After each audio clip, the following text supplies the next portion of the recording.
I've got spare parts from my last broken heart. Somehow more than what I had to start. Yeah, I've got spare parts.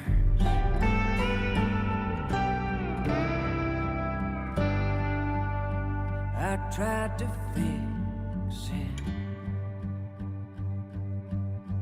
best I remembered it. I hope it runs when I fire it up, 'cause I got spare parts. So if you see something that you might need, anything you can use,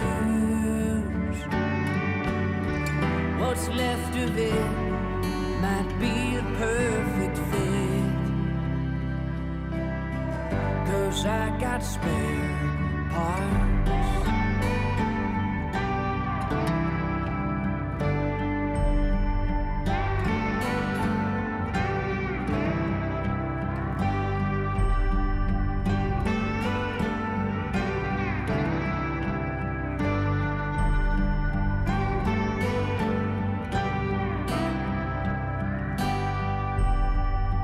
Took a piece of you,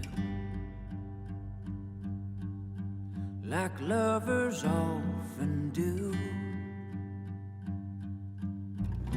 I'll try to make it good as new, 'cause I got spare parts.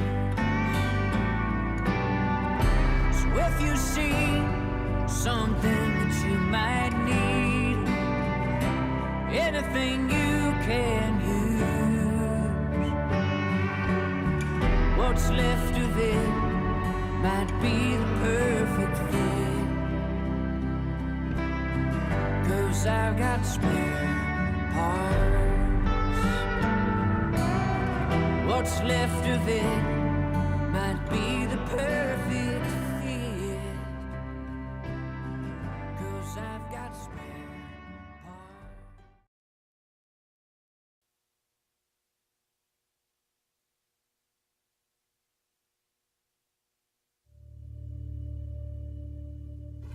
Why do you believe what you believe?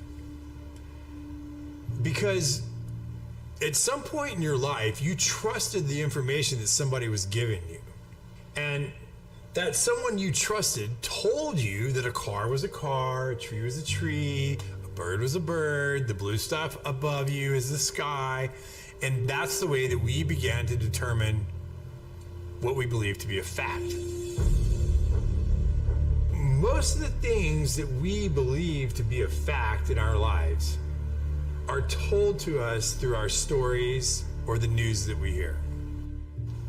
So my question would be, if they were deceiving you with the stories they tell you, would you be able to recognize that?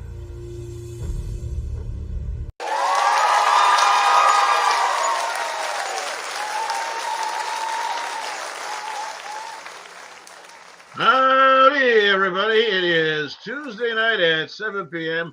or 1900 hours, that people learn things. And here is our incredible master of ceremonies here, Mr. D. Hey. Welcome to the show, Mr. D and Mr. Donnie. How are we doing? Going on? How y'all doing? All right, Mr. B, you Outstanding as always, my friend. Outstanding. Yes, sir. Just got a little confused there on the opening and stuff. Today's show, we got some good lineups today. We got our first article. Our first topic of discussion will be a 13-year-old boy that lost his life in Utica, New York, with a mistaken identity of a weapon. And we have video to show what type of weapon. And you two could be the judge to see if you were that police officer, would you pull or would you tase them? Don't know. And you will be able to decide. Our second topic It's going to be dealing with Joe Biden's debate performances and Trump's immunity deal. I know that'll get you going, Mr. B. A little something close to myself and Donnie's heart would be the VA healthcare, and we just want to show another light of what the politicians are saying and what actual healthcare we're getting and stuff. Should be real good. Our next one, number 4, will be the Bible, 10 Commandments in schools. I know we should be getting a lot of this is going to be a heated discussion because I believe 2 of the panelists, to include Mr. B and Mr. D, were on the same side. And the ghost will definitely have something to say, and it'll be on the grounds of separation of church and state. We have 2 excess episodes just in case we get a little dry without any phone calls or texts. Number 5 will be the Hunter trial and how he's become his dad's advisor on his campaign going forward. And to knock out, number 6 is the Karen retrial. We hope to get to 5 and 6, but without further ado, Blazeman, could you play us cut 1A? That was Tom Costello reporting. People in upstate New York want answers after police shot and killed a 13-year-old boy. Hundreds in Utica came out Sunday for a meeting hosted by the city's mayor. They say they want police accountability after the death of the teen Friday night.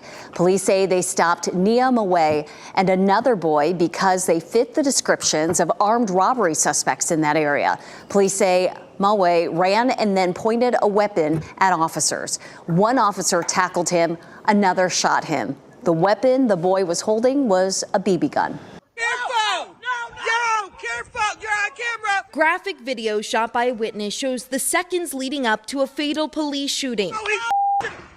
The footage capturing the death of 13-year-old Nye Mwe. The Utica Police Department says officers stopped Mwe and another person who matched the suspect description of a recent robbery. Utica police later releasing multiple police body cam videos of the altercation, showing this moment at 10:18 p.m. Friday night. I just pat you down and make sure you got no weapons on you. Leading to a police chase seconds later. Gun! Drop it! Police highlighting these moments in the body cam videos when they say Mwe pointed what appeared to be a handgun at officers. Also showing the seconds after police tackle Mwe to the ground before shooting. And later performing CPR on Mwe before he was transported to the hospital where he died. The Utica Police Department says he was carrying this replica Glock pellet gun. Now, distraught family and outraged community members are demanding answers. The boy was already on the ground. He was shot. Why shoot him when he was already held down on the ground, beaten? A GoFundMe account posted by a family member calling for justice and healing for Nye's family says the stories don't add up and we need answers. Utica police say the New York Attorney General's office is investigating the incident and the police department is conducting an internal investigation. Earlier this year, we had 2 other deaths because kids carry guns. Okay, that's something else that needs to be just thought of.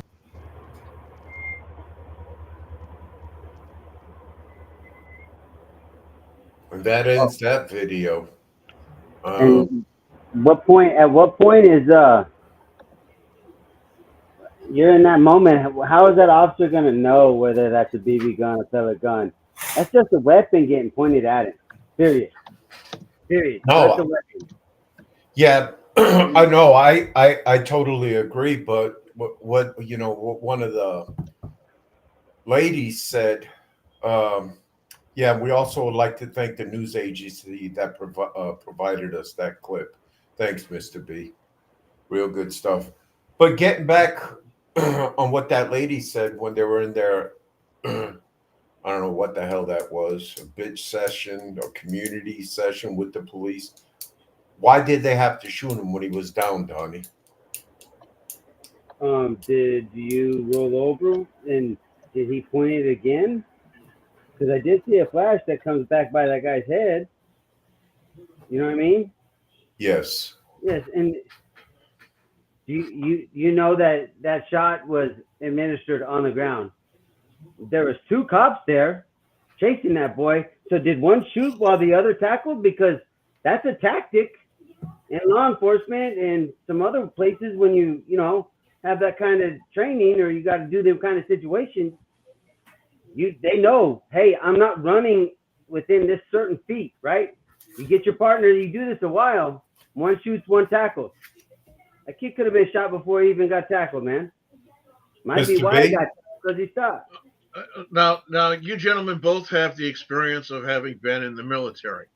I did not. However, I still do have my experiences from having been a firefighter EMT and working in the metropolitan Boston area and having dealt with situations kind of like this. You both know that you could be on top of somebody but not have them under control. And if that was the case with this kid, and if his arm was reaching toward that gun that was on the may have been on the ground or whatever else, I don't know. Maybe he still had it in his hand and was trying to do something with it. And whoever fired the gun did it, obviously, to stop the problem, stop the action, stop the person from hurting someone else. It could very well be a perfectly legitimate shoot, and that's it. But what isn't there a law on the books when you're dealing with fake guns that at the end of the gun, it fires a projectile, and they had no idea that it wasn't fake. It was made up to look exactly like a Glock. Yes. It wasn't a fake gun by any means, even though if it fires a little something, that little something can do something to people. Yes, sir. It kills things just the same. Yes. But I was always under the circumstances that weapons of this nature, i.e., BB guns, fake guns, they all have like an orange or a fluorescent red tip at the barrel of a toy weapon. Yes. And they have for 99 cents in any freaking drugstore a black magic marker. Yeah. No, that's sad and true. But we're going to need more answers than this, man. And look at the community. What got me? Go ahead, Donnie. You want to say something? What answers are you trying to get? What questions do you have? Because that's a pellet gun made to look like a Glock. So let's understand about dumbass firearm regulations too. Pellets are not considered BBs because that might be a gas, one of them CO4, them cartridge type fucking cartridges, CO2. Right? Yes, sir. Yes, sir. So it doesn't fall under the same rules or some shit. So they don't have to have the orange bullshit on it. You know what I'm saying?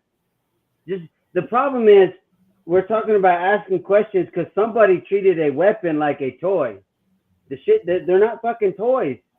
People got to understand that this is a consequence of all the liberals and everybody that wants to get rid of guns, but you won't teach gun safety because if you'll teach gun safety, make them know that it's not a toy, they probably may not do this kind of shit.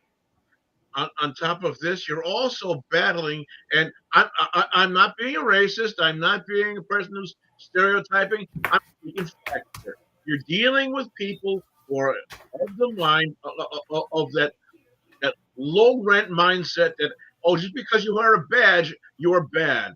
Just because you wear a badge, you're the enemy. And little Johnny and little Susie, both of which are carrying out this weapon or that weapon or whatever else, they never do anything wrong. And no matter what they're doing, they shouldn't be held accountable. You're getting kind of a mindset. I really don't know where I want to go with this. I see a lack of I don't know. I wouldn't say compassion or training. I want to say it just flat out intestinal fortitude, man. Fuck, man. I just don't know, and especially following this Karen Reed trial, how corrupt police officers can get, and we'll talk about that trial later on. I just feel a weakness in this police department. I do, Donnie. I really do. I think you're taking it. Go ahead. No, I think you're going down. You're going down. What do they call that? A slippery A dead slope. end. Yeah, no, you're going down a dead end. There's nothing to do with corruption when someone's pointing something at your face. You don't know, especially like if you listen to the call. There was people talking about there's some people might have been robbing, they might be armed. The call already puts them in a defensive position. This is what we really don't take into account, I guess, when we look at these situations. The police are already defensive because they've been told there's possibly crime or something else going on.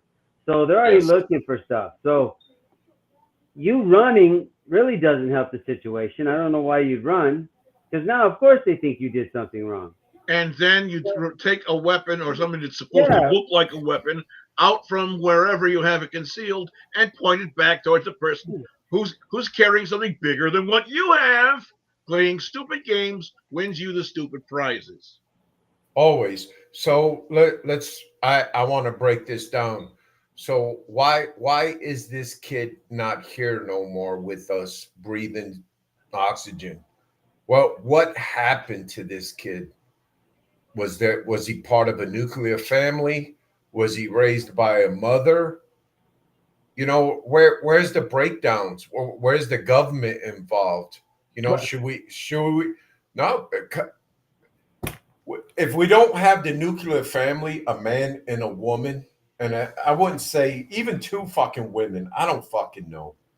But the point I'm trying to make, who bought him this weapon? Who taught him how to shoot it? You know, you're assuming this weapon came from somewhere in a family instead of from some shitbag on the street. Yeah, but was there any chance with that shitbag? And now I'm going to relate to the Army now with you, Donnie. And Mr. B, you were in organizations that had paramilitary structures. Exactly. Fuck. I lost where I went, guys. I'm sorry. What? No. Shitbag, Donnie. Shitbag. Hold up. Shitbag. Yo, well, that's what he was coined as, is a shitbag. So we'll call him a shitbag. Okay, but this individual, I mean, if he was bad and you never had a shitbag in your organization, Donnie, you just blew him off and said, fuck no. Oh yeah, there were shitbags in the organization you blew off. I get that. But my whole rebuttal to you was, what did you mean? Where's the government in this? What do you mean government in this situation? This situation, the government needs to step the fuck out of. That's part of the problem. They keep trying to step into this. And you're talking about a nuclear family. It's a combination of the government, nuclear family, everything involved. The whole educational system too. It's a failure a long ways away. You know, that someone still in today's time with all the videos and everything that's, you know, social media, how easy it is to get marketing out. You mean to tell me this kid still thought they were playing around and playing a game? I have a hard time with that. No, I'm sorry. I have to counter this. You're talking about a failure of this and a failure of that. At some point in time, we need to take and point the finger back at the kid because that kid failed to take the warnings that were out there. Exactly. You can't tell me that nobody in a agree. school ever told a kid, don't pick up guns. Don't run with freaking bad people. Don't try to rob people. Don't try to steal. Don't break into people's houses. Don't beat people up. You can't tell me you didn't hear it. Please, man. With that note, can you play the next cut on this segment? I don't know if it's 1B or 1C. We are back now with the family demanding answers after police fatally shot a 13-year-old boy. Police saying he was holding a replica gun. Now the body cam video is out. Emily Aketa has it, and we do want to warn you, the images are disturbing. New video of a gut-wrenching police shooting that killed a 13-year-old boy tonight, prompting growing demands for answers and accountability. Family of Nimue, who graduated 8th grade just last week, joined protesters outside of Utica, New York City Hall. I can't accept the fact that he's gone from our family. On Friday night, Utica police officers approached Mue and another young person who they say matched a suspect description for a recent robbery. Can I just pat you down and make sure you got no weapons on you? Body camera video shows that's when the teen took off.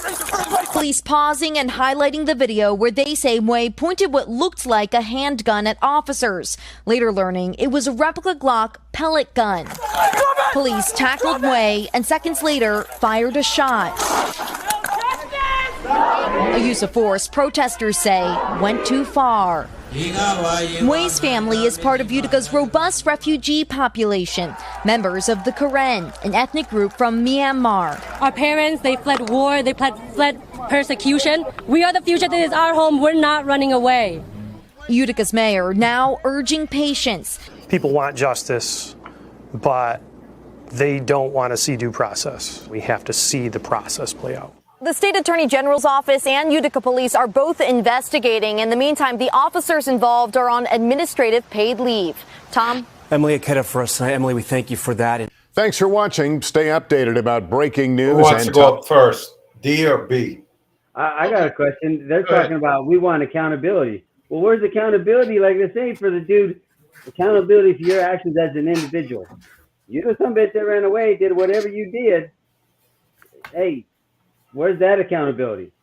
Why is it always the police officers that's involved? And then a lot of times it's people who haven't been in that situation who are making decisions.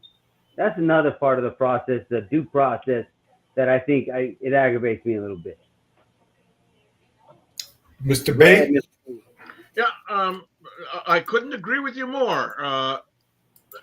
Again, you're looking at a situation where everybody's taking and blaming the police and decrying the police and all of these things, and they're calling it a replica. It's not a replica. It is a weapon. It's made to look like something else, a knockoff of, but it is still a weapon. And those police, I believe in my heart of hearts, had every right to do exactly what they did. They wanted their police, and they see the things, and the writing's on the wall. There's police getting dropped all over hell in creation. They want to go home to their families at night. And if someone's going to take and pull out a weapon and try to do something, they have the right to stop them from doing it to them. And when I say shitbags, I mean shitbags. It is a shitbag that takes any kind of a weapon and sells it to a child so they can go ahead and tool around and play like gangsters in the street. You're going to sell weapons to a kid, you are a shitbag. Shit, but them weapons, they're bought at your local sporting goods stores up there in New York. I mean, that's probably the highest caliber of weapon you'll find in New York is a BB gun. Remember, you're talking about Utica, New York. Number one, the police up there change the fluid in their pistols once every 2 weeks. And in Utica, New York, there are a lot of people up there that are hunting places. That piece could very well have come out of somebody's house that was broken into. All right. People So, Donnie, and I'm coming to you, Mr. B. Okay, so give me a corrective action so this doesn't happen again. Corrective action. When the police are right there, and don't run. There's your corrective action. Don't run. It's over at that point. Don't run. Keep your children home and off the streets. Corrective action. No, don't look for. I'm sorry, man. I can't get behind. Oh, we're gonna do this policy change and we're gonna do stuff. Yeah, you always want to reach for a taser first, but once a weapon of any kind comes into the play, from you as an officer, a weapon comes into play, weapons come out, because now it's life or death. You in that split moment, that split second, there's no way that officer's going to be able to tell that's a pellet gun, but he damn sure can recognize a Glock because they just trained. He's seen that all the time. So don't expect him to see nothing else but a Glock and think it's a Glock. My life's on the line at that point. Guns coming out. That's just human nature, probably, of, fight or flight. Yes, sir. And they get trained. So guess what? You go into fight mode much, much easier. Maybe we understand that when we're dealing with cops. In my assessment, from what I saw in the video, this kid, it is my assumption, this is my theory, if you will, here. This kid knew he had the weapon on him. He knew he was going to be, if he got caught with a weapon, he was going to wind up going to jail. Didn't want to get caught, so he bolted. And when he bolted, the cops chased after him. The kid tried to shake the cop off, scare him off by turning around with a gun, and it didn't work. It blew up in his face. Yes, sir. Yes, sir. I'm sorry. That is my best guess at exactly what was going through the mind of that idiot kid. But yeah, you know, this class, I wouldn't say class, these group of people that came from Neymar, and they're new to this country. And Donnie, I wouldn't say coming after you, but I'm just saying this is what these kids see on the streets that's going on. What? You know, that's what we see on the streets. Crime and violence, man. And that's where these immigrants are learning how to do it. And I'm pretty sure them folks up there, they're all working people, man. They're all hardworking people with good home values and stuff. Yes, you're going to have one that slips away, but man, as a mayor, how can you got to be split here, torn, you know? One, you lost a human that could have been saved if he would have never got that gun, and we don't know where that came from, but the investigation will definitely open that. But two, you know, do you like, whoa, my police force, you know, applied the right amount of pressure? So now you want to go the political route where, Mayor Boy has to make a decision on, if I don't back the people, I'm done. Donnie, yes, Donnie. Everything in Joe Biden's fucking America is political now. It is political. B?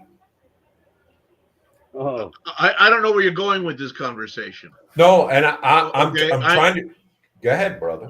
Okay, the one thing I'm going to say and hit it on something is when they do the investigation and they run the numbers, there's got to be some kind of serial numbers on that pellet gun or whatever it was, BB gun, pellet gun, whatever. There's got to be some kind of identification to it.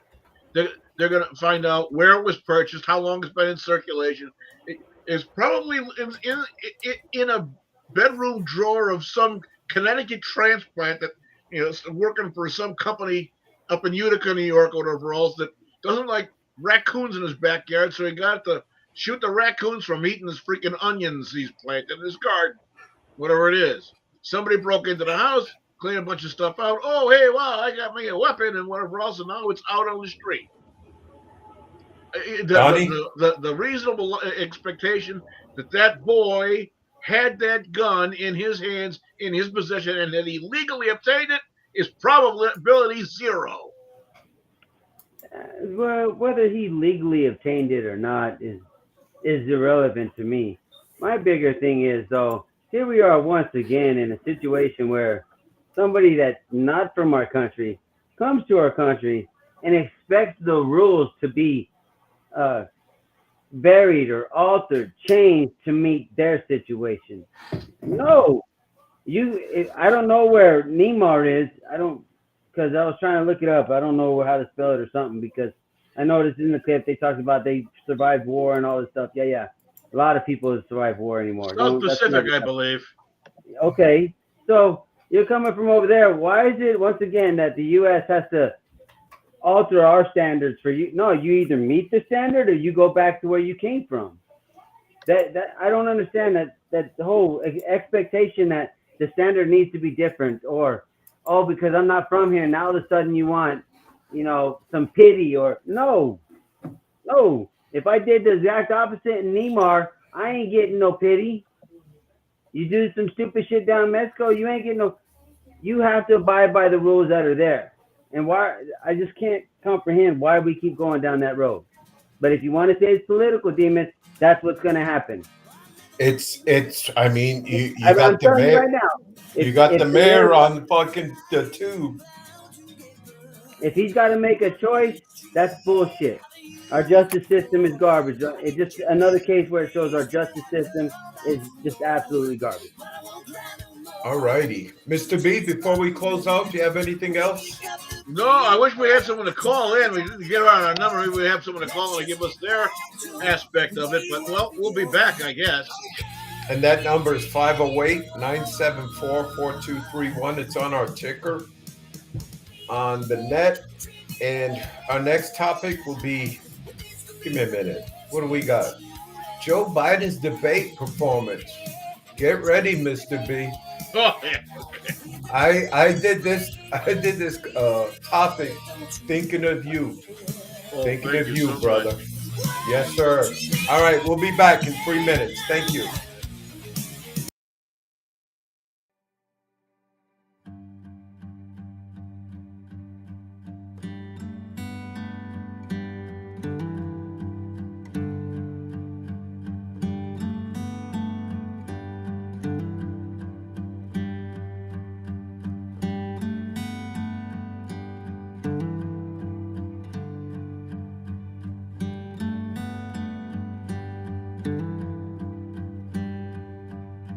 Well, I've got spare parts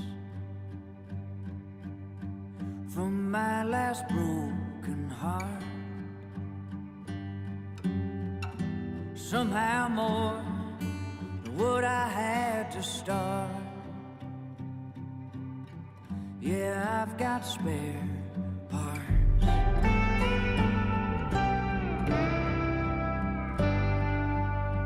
I tried to fix it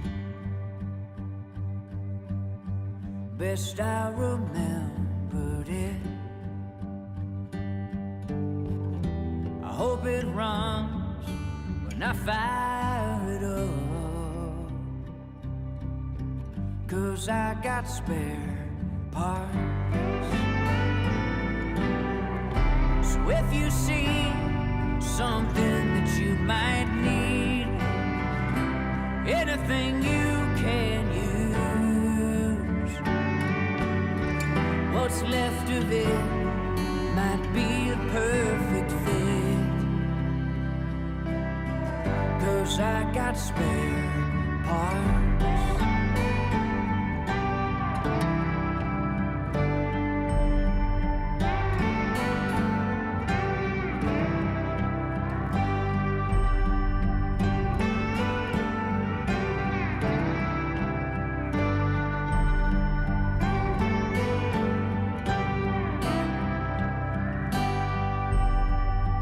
Took a piece of you,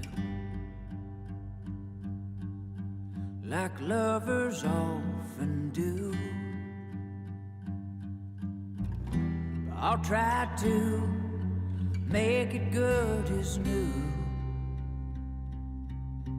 'cause I got spare parts. So if you see something that you might need, anything you can use, what's left of it might be the perfect fit, 'cause I've got spare parts. What's left of it might be the perfect fit, 'cause I've got spare.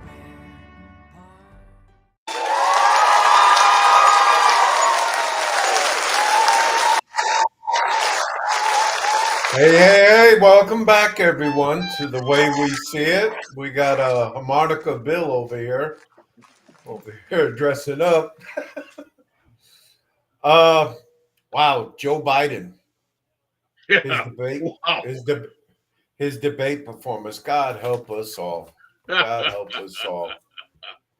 Blaze Man, can you put up 2 Bravo, cut 2B, and get this segment going? Appreciate it. Right here in Atlanta, two presidents met on the debate stage at a moment of crossroads for our country. Both former President Trump and President Joe Biden presenting two very different visions for the future of our country. Let's get right to the biggest moments tonight. And we've got to start right here. Some voters have expressed concern about President Biden's age and his ability to keep focus. Tonight, at times, the president seemed to lose his train of thought, including in his answer early in the debate to a question about the economy. Much less tax, and companies were bringing back trillions. We'd be able to wipe out his debt. We'd be able to help make sure that all those things we need to do, child care, elder care, making sure that we continue to strengthen our health care system, making sure that we're able to make every single solitary person eligible for what I've been able to do with the with the COVID, with dealing with everything we have to do with, look, if we finally beat Medicare. But that was not always the tenor of the debate. There were also moments of high energy exchanges like this one, where Mr. Trump and Mr. Biden clashed over one of the biggest issues of this election, the future of abortion access after the Supreme Court's 2022 decision overturning Roe v. Wade.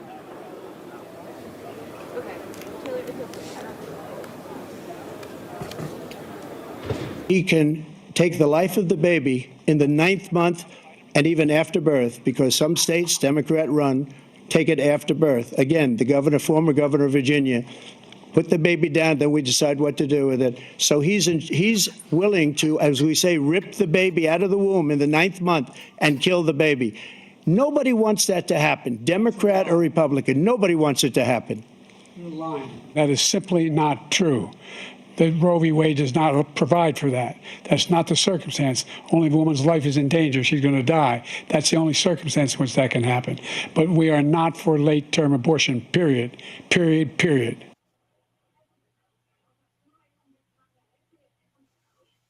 Wow. Well, if you had period, then there wouldn't be an abortion.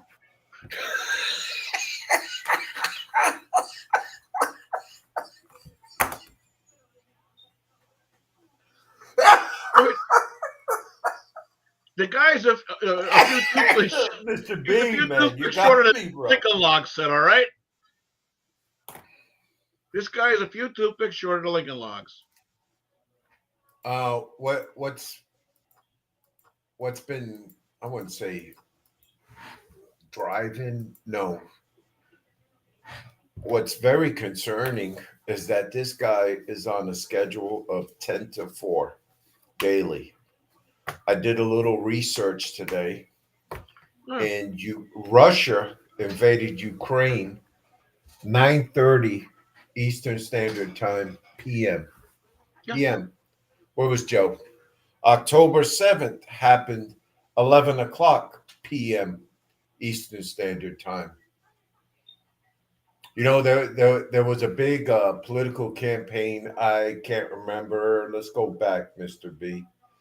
They were talking about who are you going to be able to get up at 3 o'clock in the morning to answer the phone? I can't remember if it was Obama saying that to McCain. Somebody said McCain, but yeah. But when is somebody the 25th. Let's not confuse the situation. Let's talk about Joe Biden. Let's talk about the fact that he is just he is elderly, and he is in an advanced stage of some form of mental incapacity. Yes. Now, is that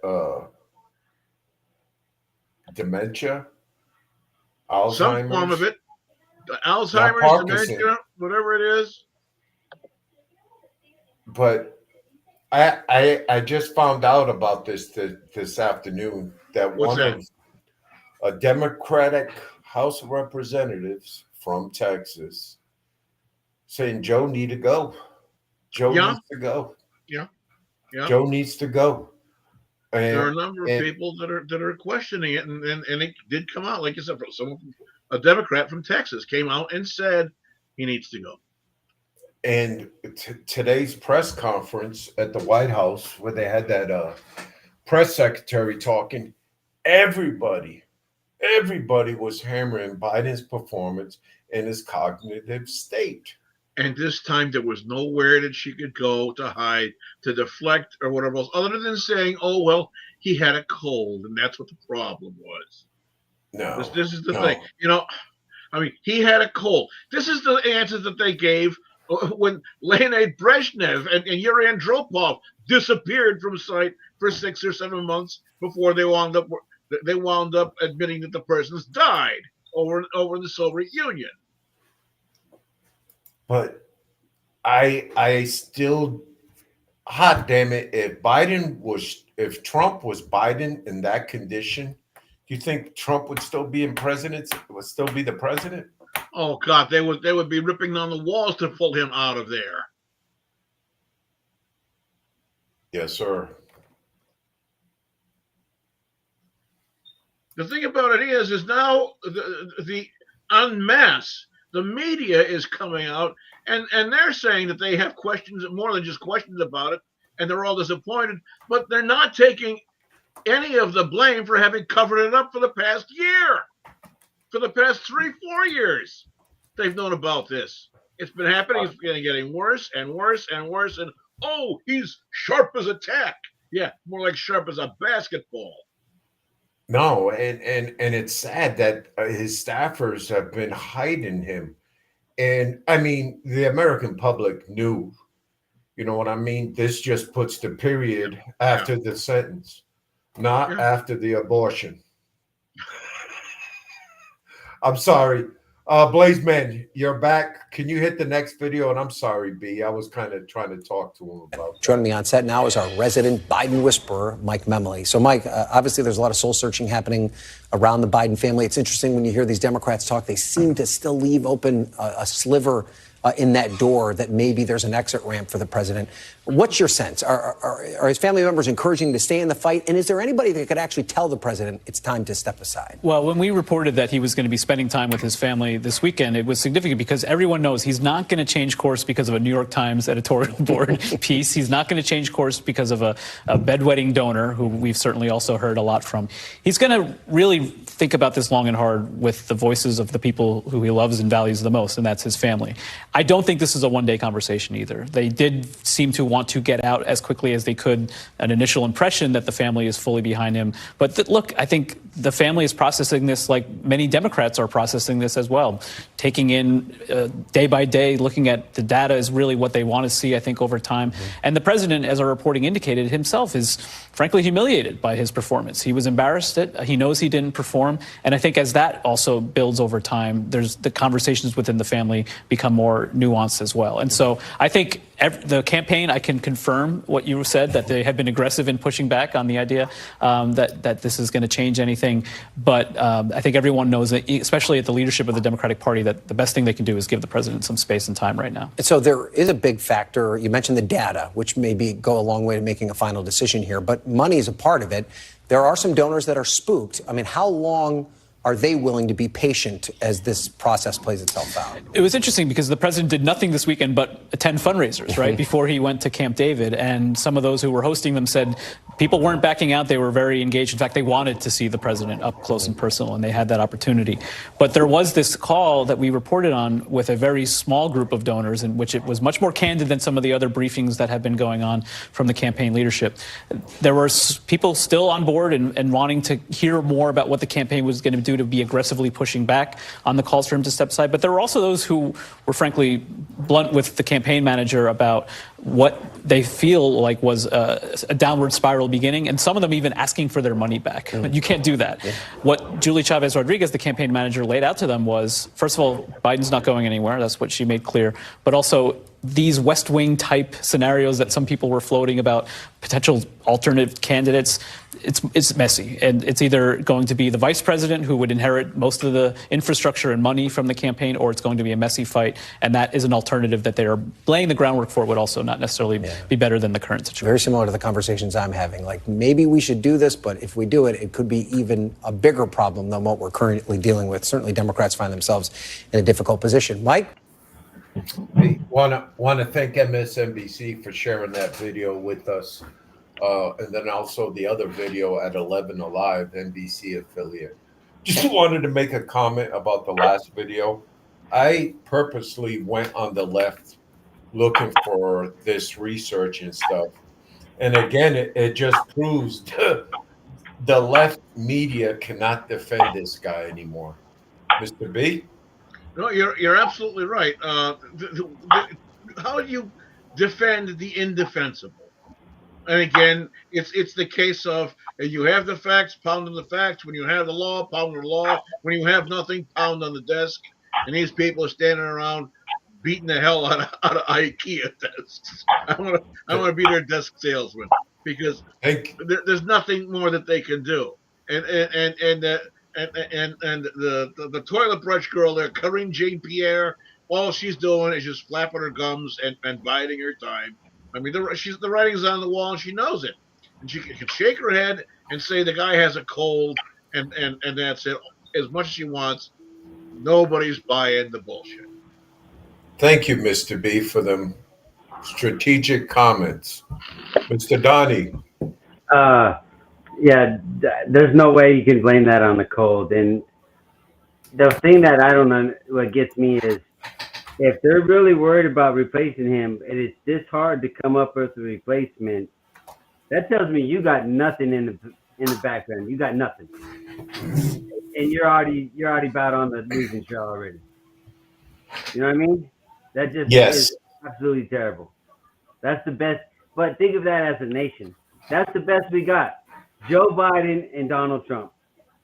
I don't know about that leadership. That's amazing to me. But I did read another article about, they said Joe is best between 10 a.m. and 4 p.m. I guess those are going to be his hours of operation going forward. They're going to try to maintain everything between those 6 hours. So the leader of our nation is only good 6 hours of the day.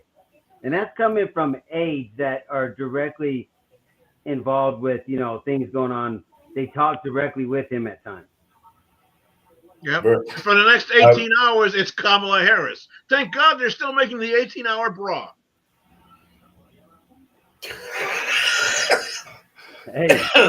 Hey, but Donnie, getting back to the 10-4 work schedule. Wow, that's a hell of a work schedule.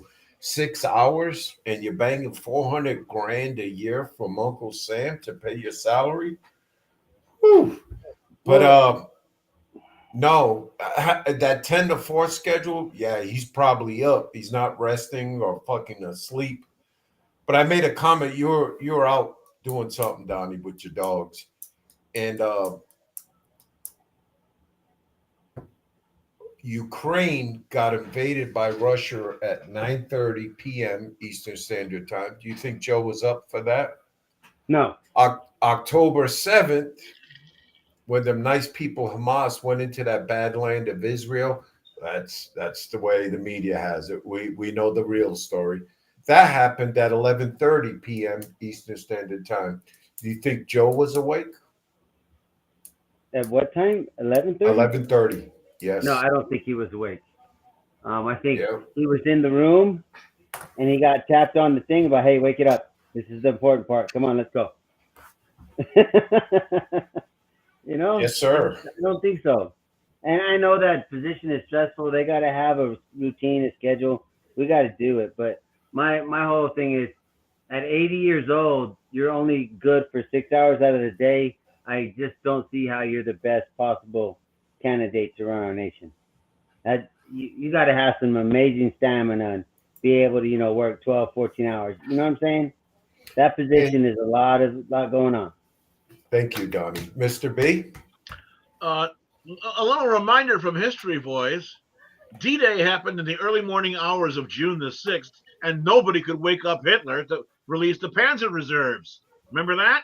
And guess what happened? They lost the war. Yes, sir. Yeah, that was the last war this country won. If you look at the scorecard. Yeah. This country has Major war, yeah. Yes. Yes. I mean, we've done some bullshit campaigns and all that shit, but Absolutely. Yeah, you guys are ready to cut this Joe Biden debate performance off and go to our next topic? Yes, we are. What are we You'll talking be happy about? to squeak it in, sure. Yes, Trump sir. immunity? No, yeah, well, it's right up your alley, Donnie. The Veterans Affairs and Government Healthcare, and we want to bring it up to just make a point. What the politicians are telling you is totally opposite wrong, and all they will say is that they'll throw dollars to weaponize us to saying everything is A-OK. Go ahead, Blaze, man. Thank you. Why would you suddenly, after all these years, send a letter to a dead man? 5 whistleblowers at the Oakland, California Veterans Benefits Office tell CBS News that Stafford's claim is one of more than 13,000 informal claims filed between 1996 and 2009, all of which were stashed in a file cabinet and ignored until 2012. Informal claims are letters from veterans expressing a desire to apply for benefits, and by law, the VA must respond with an application. We were getting letters from elderly veterans and for widows who were literally at their end of their life begging for help. Rusty Ann Brown was part of a team finally assigned to process those claims 2 years ago, and the job began, she says, with a disturbing discovery. Half of the veterans were dead that I screened. So almost every other piece of paper that I touched was a veteran who had already passed away. And so that means they died. This veteran died. Correct. Waiting for their first answer. Correct. From the VA. Correct. But whether the veteran was dead or still alive, Brown says VA supervisors in Oakland ordered her team to mark the claims no action necessary and to toss them aside. Whistleblowers say that was illegal. They wanted you to hide them? Absolutely. The VA didn't help them. The VA didn't care about them. They took them, they put them in a file, and they stuffed them away. 13,184 Yes, sir. veterans who were waiting for Begging. an answer. Begging for help. When Brown raised concerns, she says she was taken off the project. Then, this past summer, Brown and former VA employee Tony Silviero found a cart full of those same claims ignored yet again. We pulled 15 indiscriminately to look at, just 15. 8 of them were owed money. 1 was owed $36,000. And this was a year ago. This was just a few months ago. A few months ago. Last week, the VA Inspector General confirmed that because of poor record keeping in Oakland, veterans did not receive benefits to which they may have been entitled. How many veterans is not known because thousands of those records were missing when the inspectors arrived. Lost claims and missing records are a problem nationwide. In the last year, the IG has found serious issues in at least 6 VA benefits offices, including unprocessed claims documents in Philadelphia, 9,500 records sitting on employees' desks in Baltimore, and computer manipulation in Houston to make claims look completed when they were not. They owed him an answer? Yeah, they owed him an answer. Dory Stafford now lives with friends in the mountains of Northern California in a home with no electricity. It's an example of what happens when the VA conceals a file. It doesn't just harm the veteran, it could also hurt the family. Typically, a surviving spouse is offered an American flag, help with burial expenses, or even a modest pension, but none of that happens if there's no file. I wasn't even aware there was widow benefits. I really wasn't. Even if it was a modest pension? A modest pension, even say $400 a month, it would so help. To the whistleblowers, all those lost files also raise serious questions of whether the VA is accurately reporting the true number of disability claims. When they hid all of these thousands of claims, that was not in the backlog. Oh no! It took the claims out of the backlog. Oh, yes. they were never part of the backlog. No, sir. Are you saying that part of the reason to hide them was not to have them show up in the system at all? Correct. Yes, sir. The VA declined our many requests for an on-camera interview. It did admit to widespread problems in the handling of claims, but blamed that on the transition from a mail-based system to a new electronic system.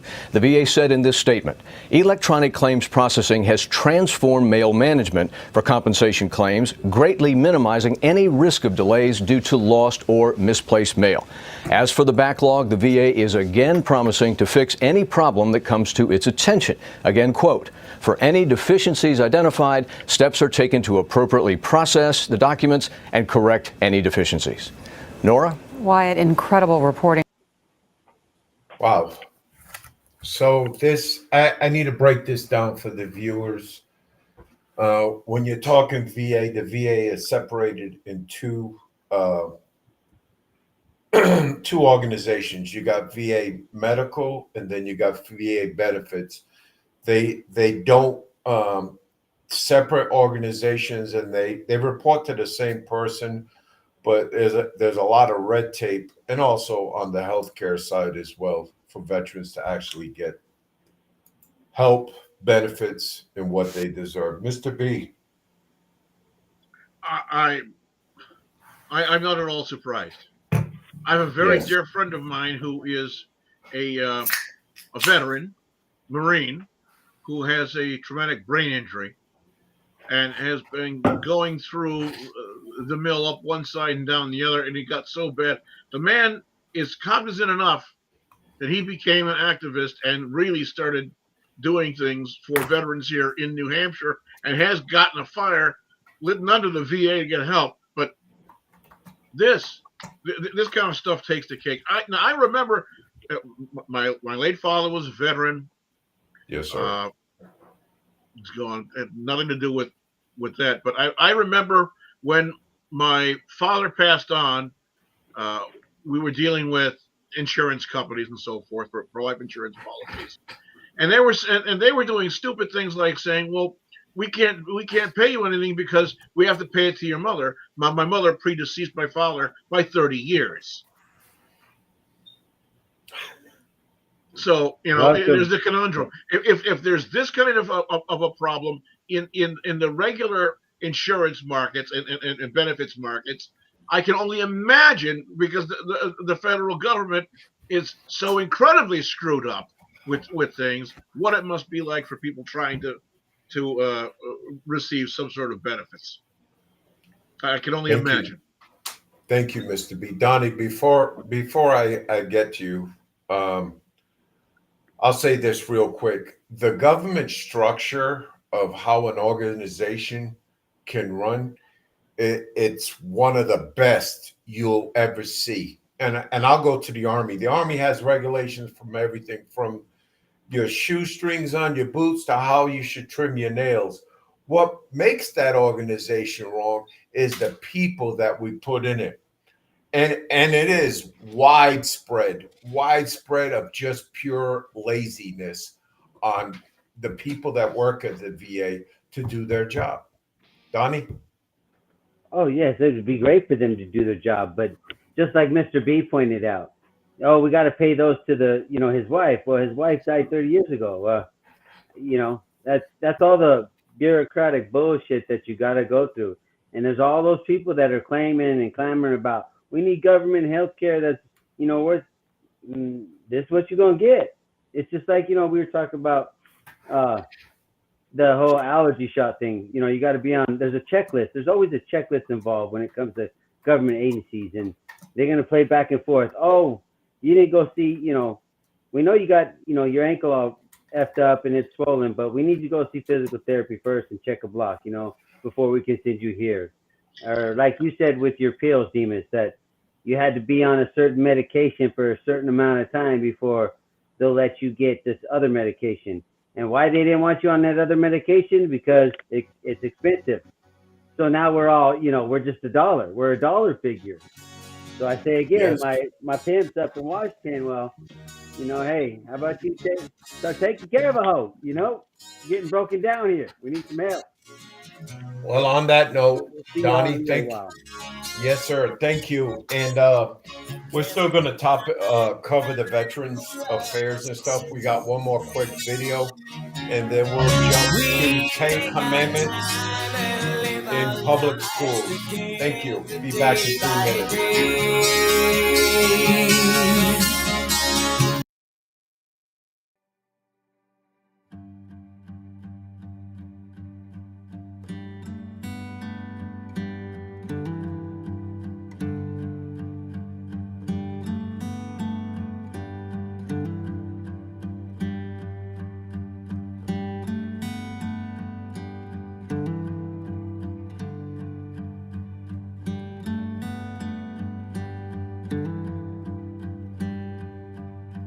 Well, I've got spare parts from my last broken heart. Somehow more than what I had to start. Yeah, I've got spare parts.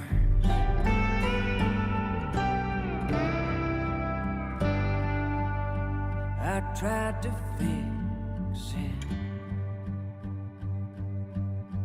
best I remembered it.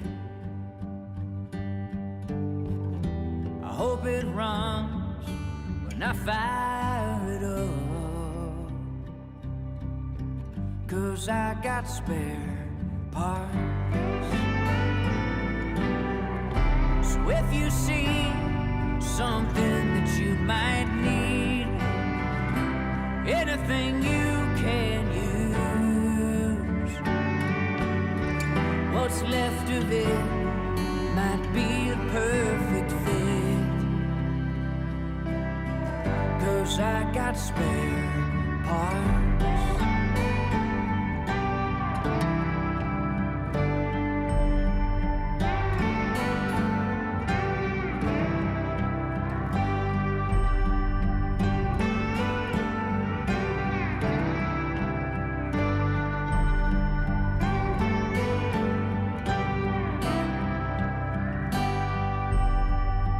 Took a piece of you,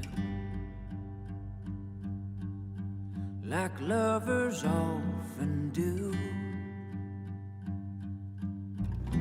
I'll try to make it good as new,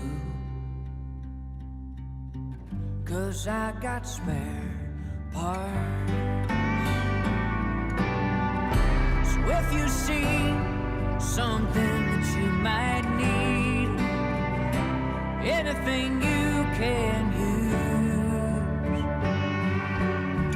what's left of it might be the perfect fit, 'cause I've got spare parts.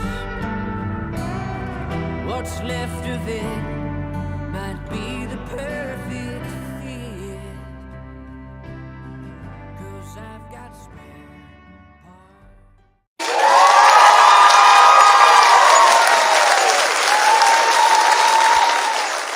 Welcome back. Welcome back to the Soul Train.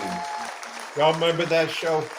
That's a good Soul Train. Yes, sir, man. Yes, sir. All right. What's our next one? Blaze Man, if you could bring up 4A, would be awesome. Oh, you want to play this? Oh, I thought this was funny, guys. See what it is. Play it, Blaze. You played it for him, you play it for me now. Play it.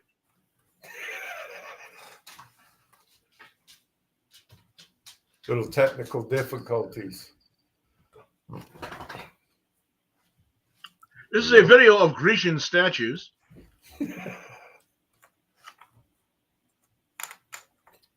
Blaze, let's forget this video. Let's go to 4A. Hey there. Do you have any on skin? The what, man? Do you have any on skin? Foreskin?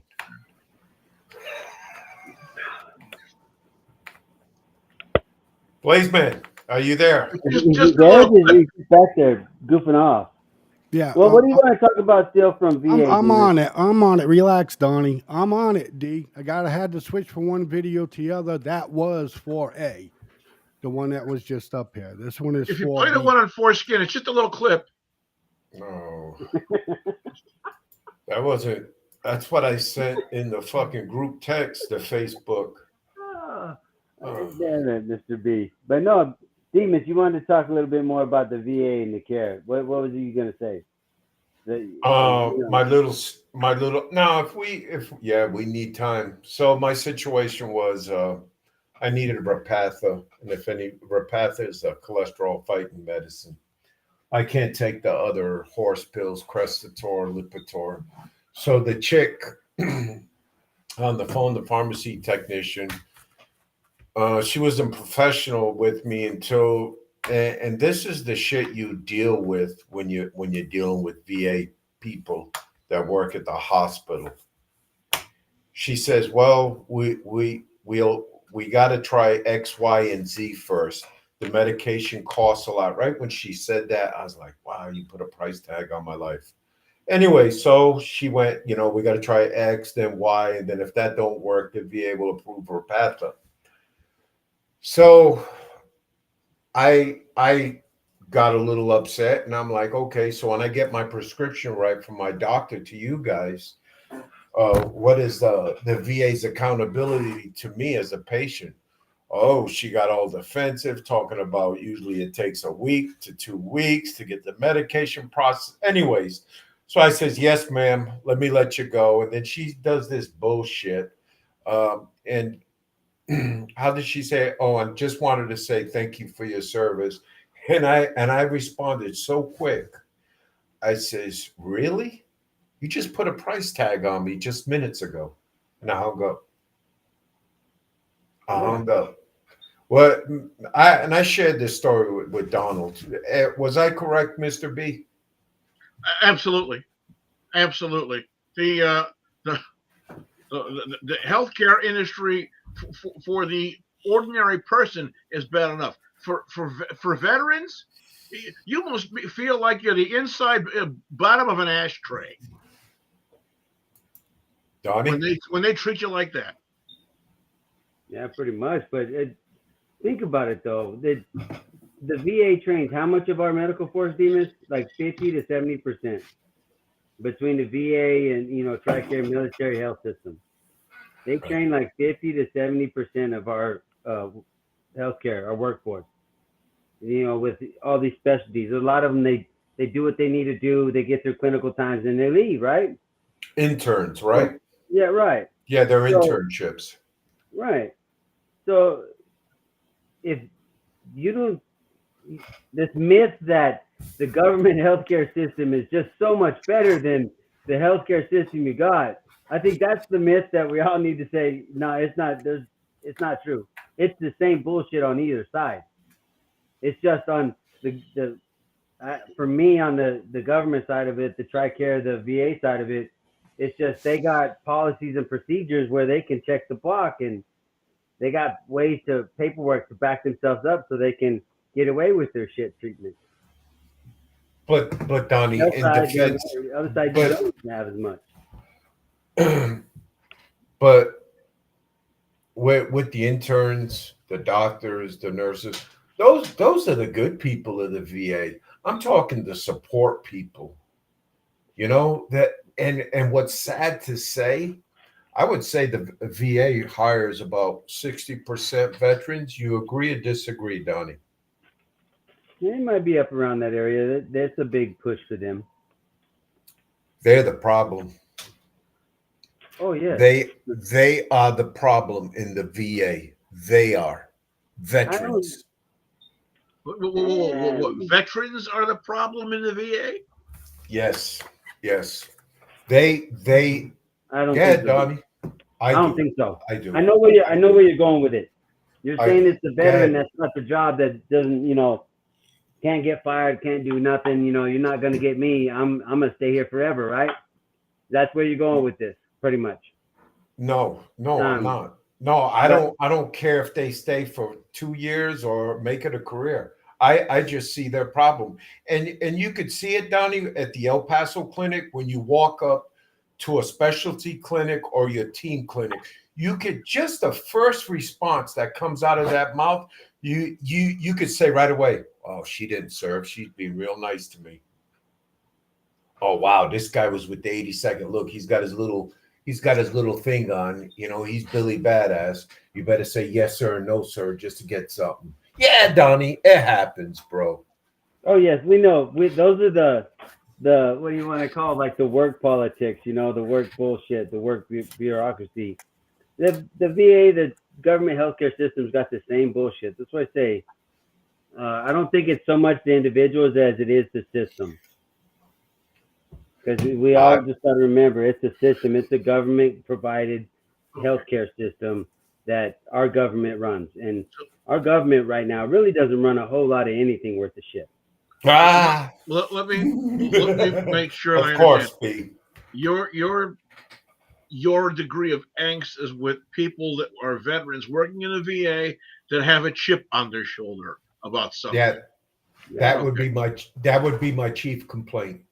Yeah, many of them I would expect were shipping clerks or something like that think that they have PTSD over, you know, having a hangnail after eating an underdone hard-boiled egg or something. But for whatever reason, but I understand exactly what you're talking about. But you have to understand, what do you call a doctor that graduated last in his class at medical school? You call them doctor. Yes. Right? Okay. Yes. Where did the good doctors go? The good doctors go to Johns Hopkins and Mass General and and where did the people who go who sat around on their thumbs, you know, daydreaming about sucking on mama's boob all the time in medical school, they get themselves a career somewhere in a VA hospital? Pretty much, yeah. Yes, but you know something? Them doctors that get out that were the last in their class and worked for the VA, their quality of life is just, you know, they're not a 10 to 4 type of people. They're like 7:30 to 4:30, but that's it. They don't do night calls. You know, these clinic guys, you know? Yeah. It's not like that cardiologist that comes in the emergency room on Christmas Day and is looking at your heart. It's like, "Oh, bud, we got to throw a stent in there." And I'm like, "Wow, doc, can we wait till tomorrow so you can enjoy Christmas at home?" No, we got to do it now. And they do it with professionalism. Yeah. You know? So I really truly believe the VA hires quality people. Do they need to pay them more? Yes. So they could be a little more competitive with the guy that works at Johns Hopkins or Boston, whatever. But they don't have the money to pay them. Bingo. Yeah. It's the federal government. I mean, look at all of the wonderful services that are offered, because we don't have any homeless veterans, right? We don't have any veterans that are in need of psychiatric help or anything, right?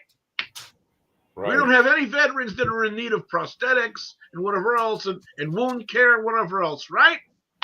Yeah. Because there's so much money put into for our veterans.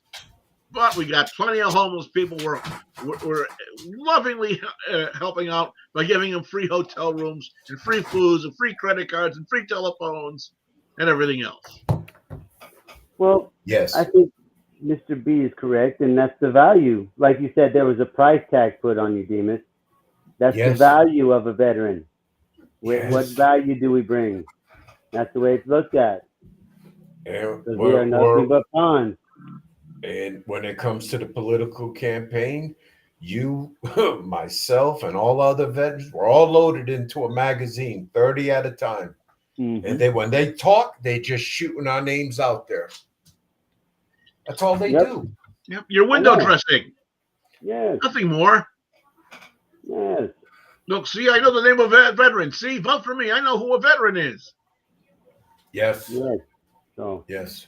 Well, we need the show needs to continue on. Blazeman has lost internet, so Oh, terrific. yes, he's What do you trying want to talk about now? connect back on. Parcheesi? Parcheesi? What is Parcheesi? Is that a little game? Yeah. Canasta, maybe something. I don't know. Whatever. Hey, I don't think we do cards, Mr. B. What's that? But no, did we get into Trump yet? Or Yeah, did I we miss did. the part of Trump? Oh, I think it's really crazy that the courts now they got to go back, and you got to figure out what's presidential acts and what are not. That's really going to tell a big story, I think, in the courts. Because if it takes their case and it shatters it all to hell and they have nothing to go on, then that tells you it's all some bullshit anyway, and it fuels the fire for the whole weaponization of the Department of Justice stuff. You know what I'm saying? News came out tonight that the judge that presided over this thing, where they make 36,142 different charges of whatever crazy thing they tried him for, or whatever else.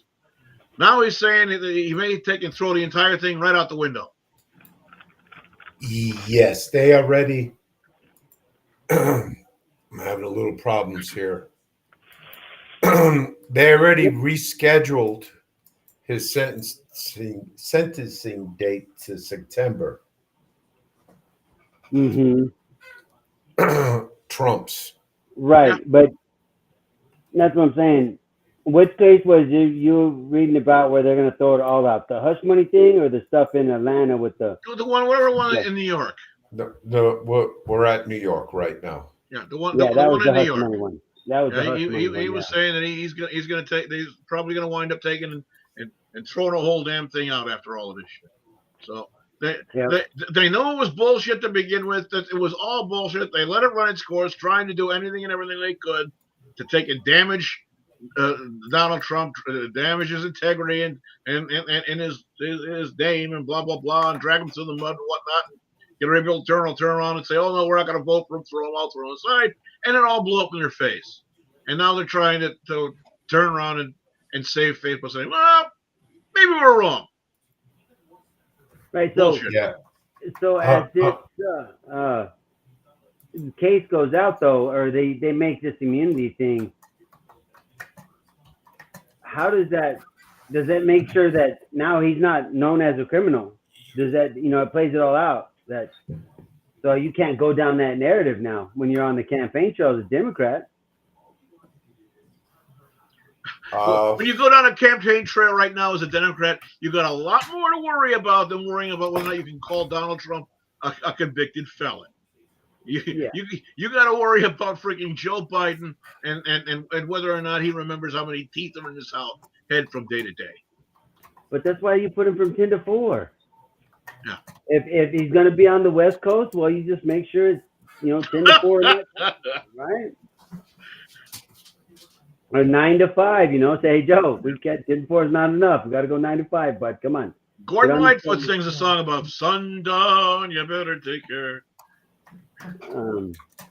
But I just really think this is really going to blow him up, and if the one in Georgia goes away, I think it's a landslide. He just crushes Biden come November. Yes, man. Blazeman, can you key that up?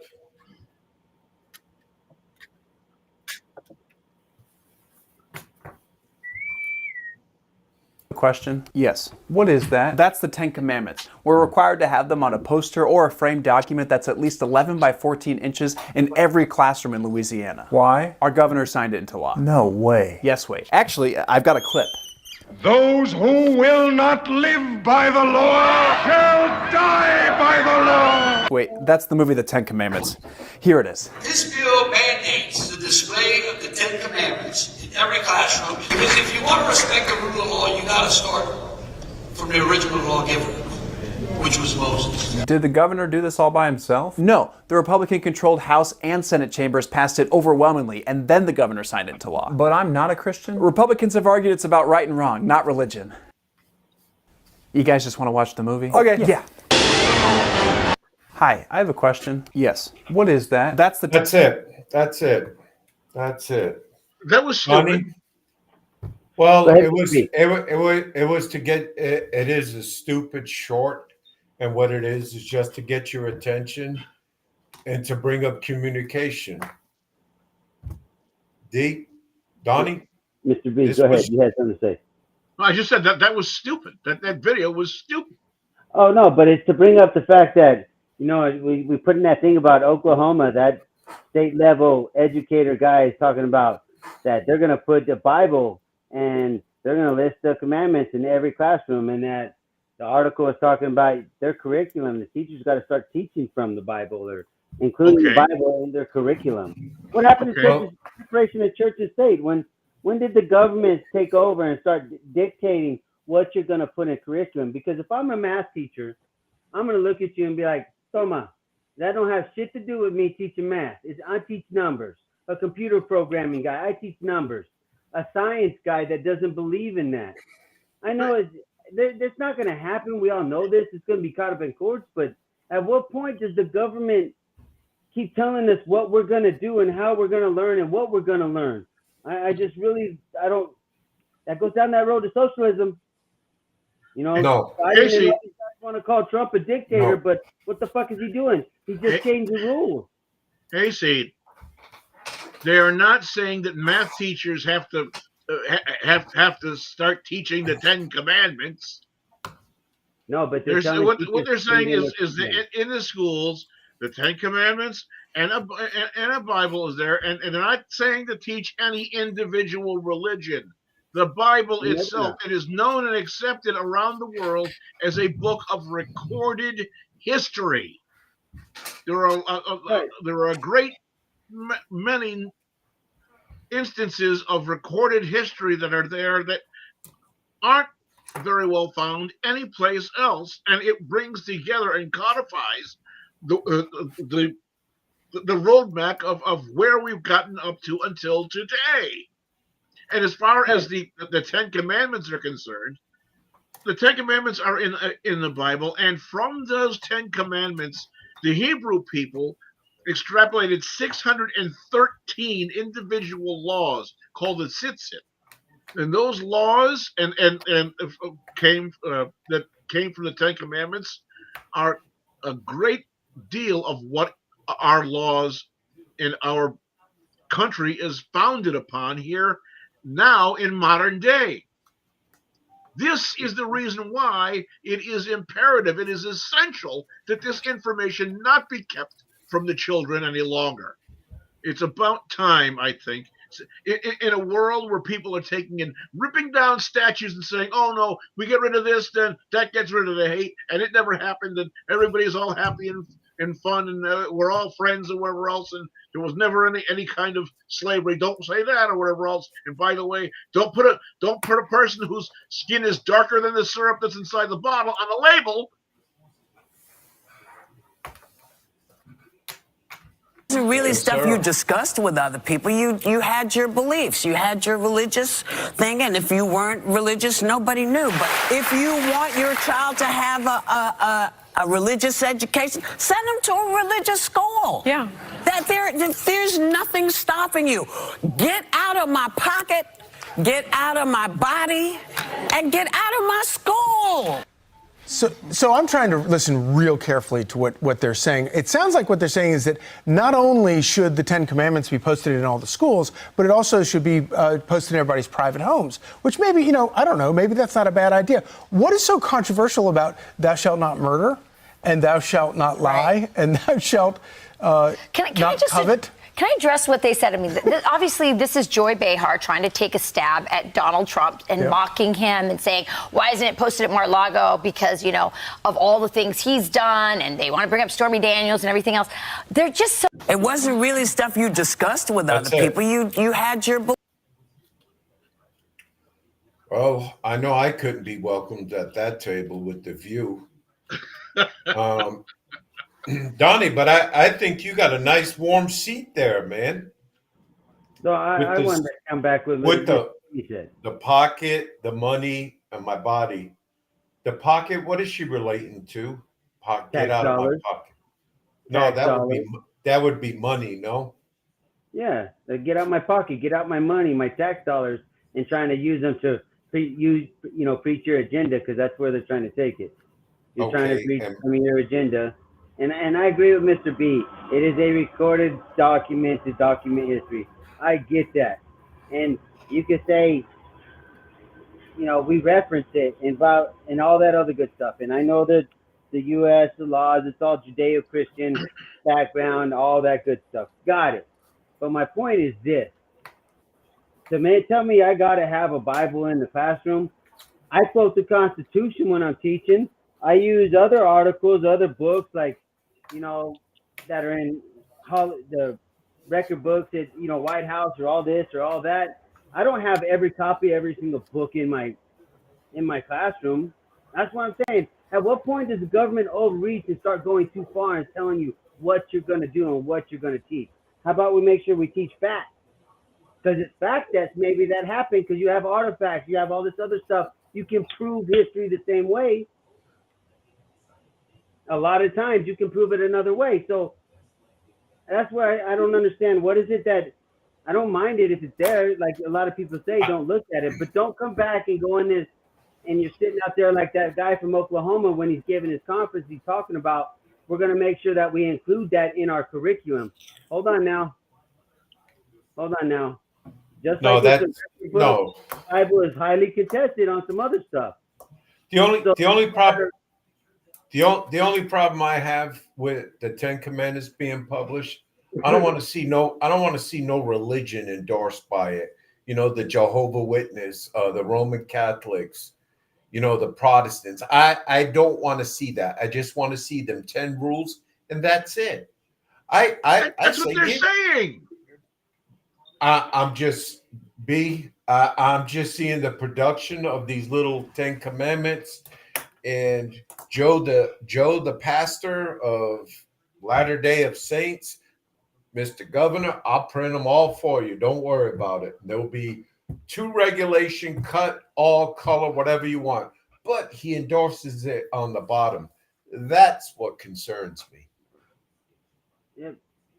That's what concerns me. Who endorses it on the bottom? They produced the document for the schools. Who did? Okay. No, I'm just saying, Mr. B, what he's saying is he doesn't want to see any marketing on the damn thing. Don't endorse it and market your company.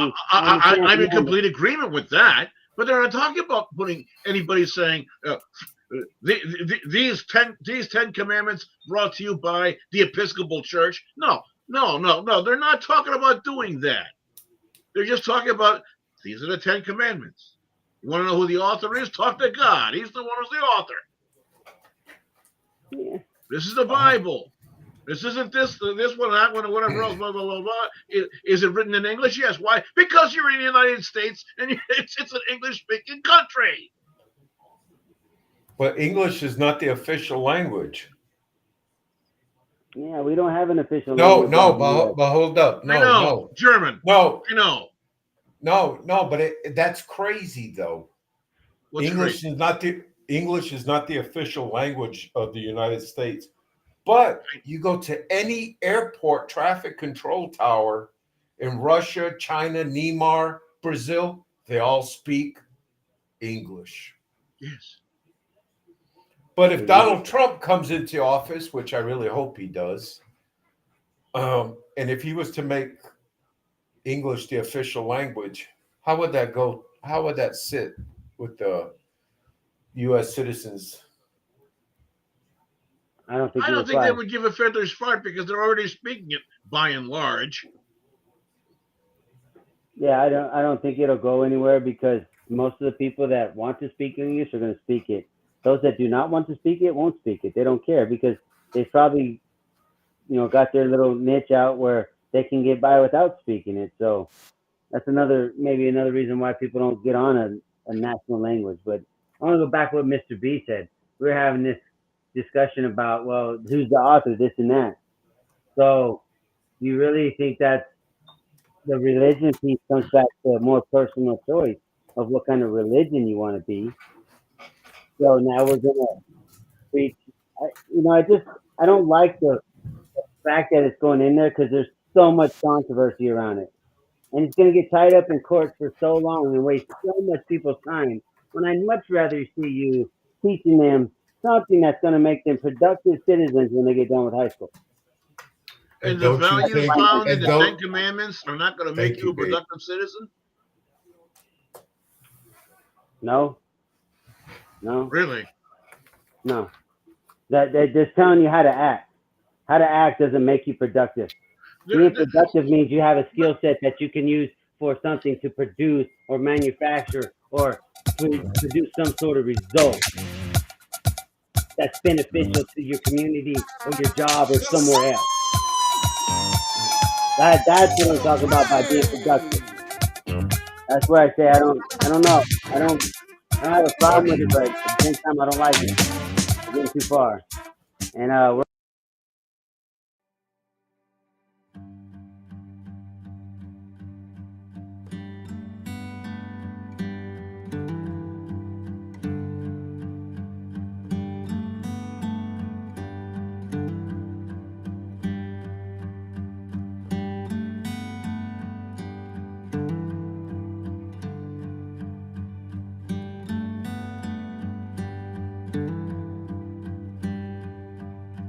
Well, I've got spare parts from my last broken heart. Somehow more than what I had to start.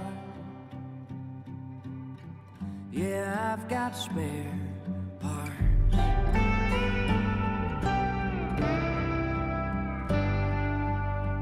I tried to fix it best I remembered it. I hope it runs when I fire it up, 'cause I got spare parts. So if you see something that you might need, anything you can use, what's left of it might be a perfect fit, 'cause I got spare parts.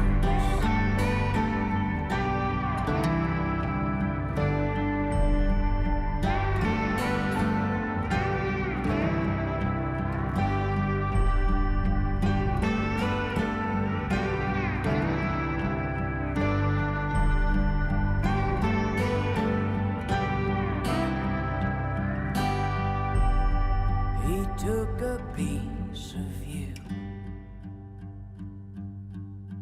like lovers often do. I'll try to make it good as new, 'cause I got spare parts. So if you see something that you might need, anything you can use, what's left of it might be the perfect fit, 'cause I've got spare parts. What's left of it might be the perfect fit, 'cause I've got spare.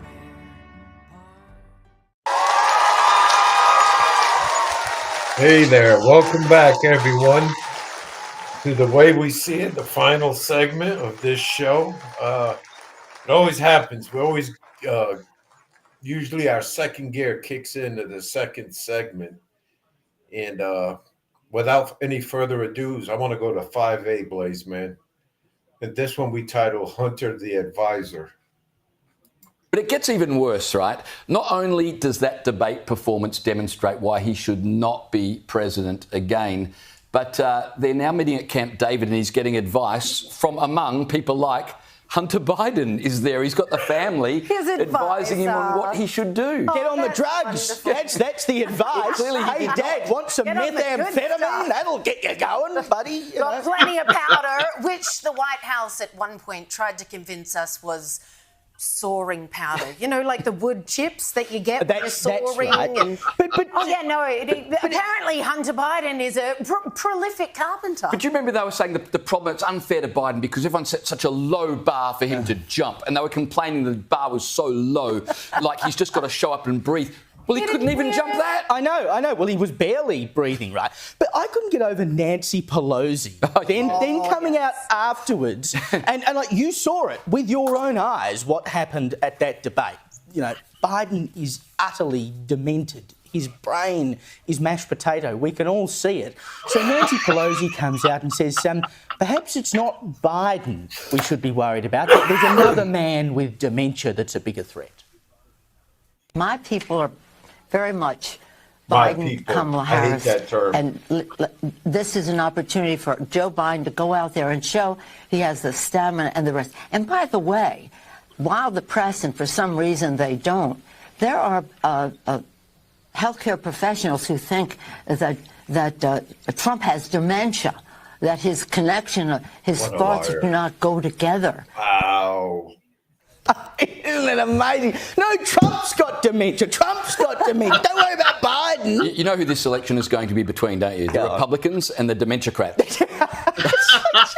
Where did you get that one from? How can you say that? How can you say that with a straight face? Oh, it's Nancy Pelosi. She said worse with a straight face. True.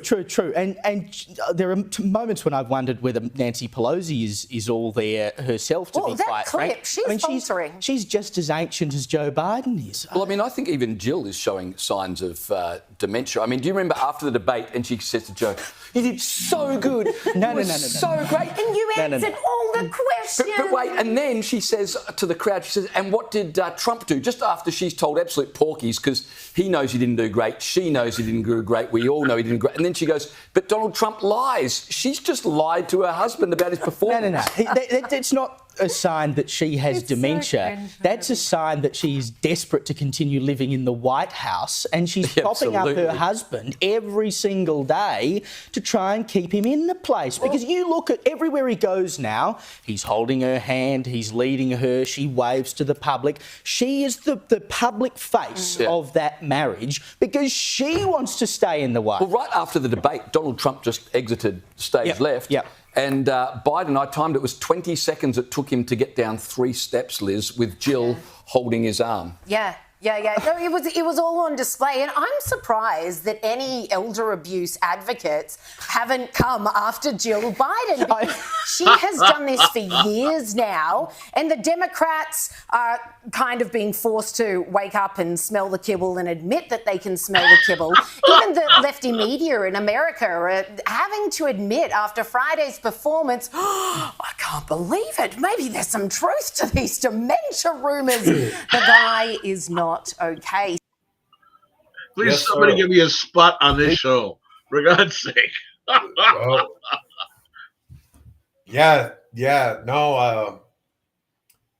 Them Australians, man, they're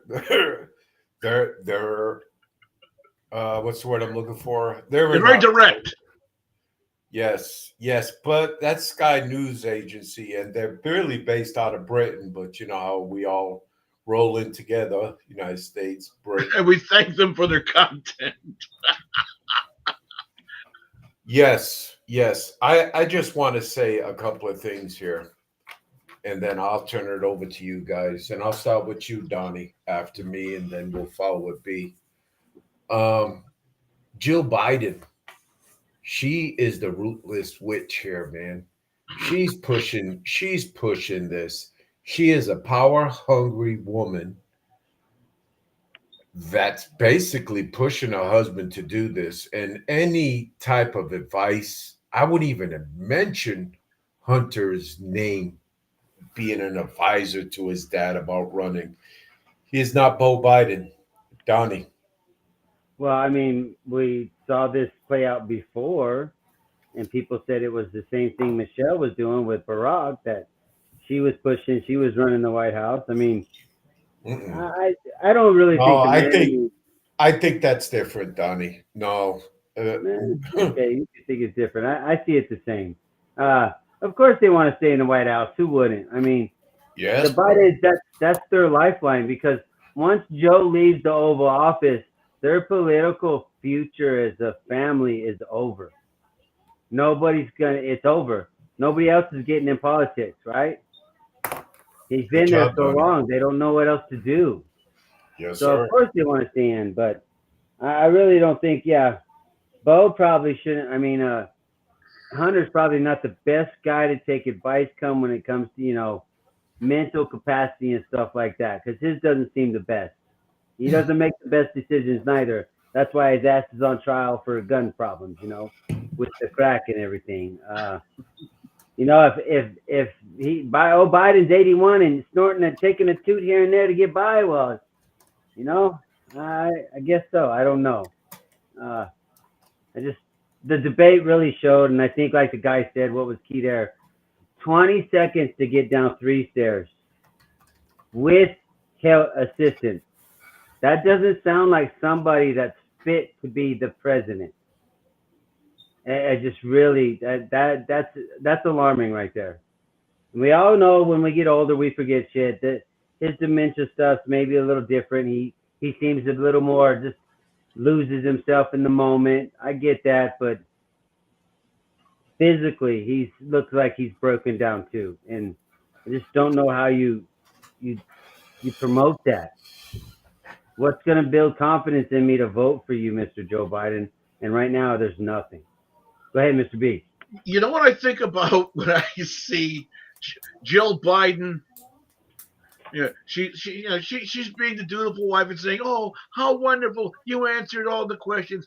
It speaks to me of the time when I used to see Siegfried was speaking very positive towards Roy after he was attacked by a tiger and he was coming out of it, and Roy was actually able to take and walk and do things or whatever else. It's the same sort of thing. I'm surprised you didn't sit there talking about saying how wonderful he answered the questions. Well, sticking a straw in a juice box and feeding it to him or something, for Christ's sake.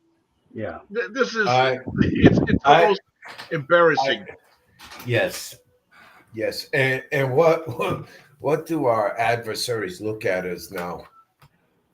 How do you think that weak? No. Oh, we're a joke. We're a joke to half of them. We're just a joke. We're a living comic book. Yeah. But let's real quick talk about the replacement for Joe Biden, because that's coming. I really believe that Democratic National Convention in August is going to be open, and they're probably going to nominate Gavin Newsom. There was one article I read that said he's got the delegates, and they even had Trump on the air talking about he's got the delegates already to be the nominee. It was, you know what I mean? So I don't understand where this talk's coming from. Yeah, unless he voluntarily backs out, they can't possibly turn around and say, "Oh no, you know what? We're going to put up Gavin Newsom instead." He has the delegates that were voted for it. They can't just turn around and sweep it all under the rug and say, "Oh no, whatever else." Can they take it, put Humpty Dumpty on a wall and watch him fall off? Sure, but other than that, they're going to have to wait for something to happen. And if something happens, then we're really fucked, because then Kamala comes into office. Well, that was the point I was going to make. Why ain't there any serious noise about the vice president stepping in? I mean, that's what she's. Nobody wants that. But that's the right thing, and I think that's what's stopping Gavin Newsom, because you have to understand, Gavin Newsom used to work for Kamala when he was a mayor and she was the district attorney, putting all them brothers in jail for marijuana possession for 10, 20 years. So there's definitely a click there. And what's crazy is that the elitists of the Democratic Party, their run is over, man, after Joe Biden. There's too much and I'm thinking as a Democratic person is that we need to get Joe's name far away from us and everything else that brought away and bring this new meat in, because I want new people running this country. And I understand it's not always going to be a Republican or a Democrat and stuff. Do you want but Newsom? I better than Joe, but no, I wouldn't want Gavin Newsom. No. But I definitely believe there is definitely a right person to take that party to a better place. It is not the Democratic Party of my parents, where they worked hard and it was a working class party. Donnie, do you have anything to say? If you're talking about parties, the Democratic Party of today has always been the evil side of the two parties. They used to be called something else, and maybe Republicans or something, but they've always wanted more government involvement, wanted to keep people under control and all that stuff throughout their whole entire existence. So I think they've gone too far now. But as far as replacing Joe Biden, I don't think you either do it with Kamala or you don't do it at all, because I know I was talking to you earlier about it, Demas. I read an article on the internet, in between some stuff. In South Carolina, there was people, they were out polling, asking questions about, hey, do you think he'd be replaced, and who would you think it would be? And when the name Newsom came up, people were like, no, the color piece came back into it. It's like, oh, hell no. You're going to pick that man over a colored woman that's already been in the role. So there goes where we bring race into the shit again, So I really don't think it's not smart for the Democrats to even try. Your best bet is to pass some shit, show Joe Biden being tough for the next 6 months, and take your chances. I really don't see Biden having a chance. I really see a landslide when it comes to this election. If Joe Biden is the Democratic nominee with Vice President Kamala Harris. There I think you're wrong. Will Trump succeed? Almost certainly, but it's not going to be a landslide, because there are still so many of the people who are out there who are brainwashed, who have the Trump derangement syndrome, who believe in everything now should be, because, as you said, it's not the Democrat Party of your parents. It is a Democrat Party that is full of self-entitled, kinky sex freaks, weirdos, and morons. Hey, ho, whoa. Okay. Kinky sex freaks are kinky sex freaks. Let them have their thing, man. What's wrong with that? Not when they're fucking kids. Oh, hey, no, that's too far now. Yeah. I mean, they're linked to that as well, man.